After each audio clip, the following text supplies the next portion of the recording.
Vietnam येथे झालेल्या विमान अपघातात 5 भारतीय प्रवासी होते। त्यात बीड येथील माहेर असलेल्या क्रांती शिरसाटे होत्या। बीड येथील हंगे कुटुंबियावर दुःखाचा डोंगर कोसळलाय।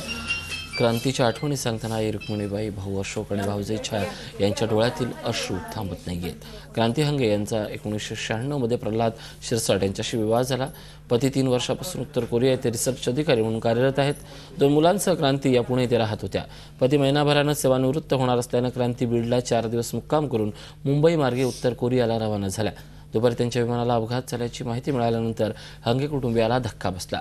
क्रांती खूप गुणी आणि रोखठोक बोलणारी मुलगी होती। जाताना मी परत येईन असं सांगून गेली, ती परत आलीच नाही असं सांगताना आई रुक्मिणीबाईचे डोळे भरून आले होते।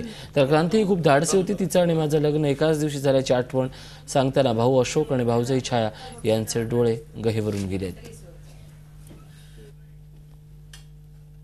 227 प्लस 12 कर्मचारी असे 239 लोकांना घेऊन जाणारे ते जे विमान आहे ते क्वालालंपूरहून बीजिंगला जात असताना मध्ये रस्त्यामध्ये ते समुद्रामध्ये कोलॅप्स झाले आणि त्याच्यातलं जवळजवळ सर्वच प्रवासी मृत्युमुखी पडले असण्याची शक्यता आहे, अशा प्रकारची आम्हाला बातमी मिळाली।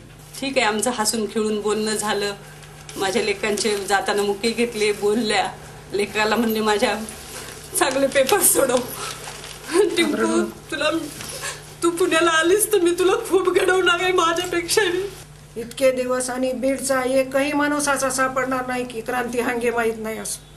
4-4 लाख लोकात माझी मुलगी भाषण करायची, त्याला मला अभिमान वाटायचा। मला वाटायचं माझे 4 चिरे सारखे होते। आणि दोन्ही मुली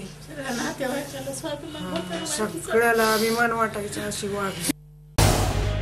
झी 24 तास रहा एक पाऊल पुढे।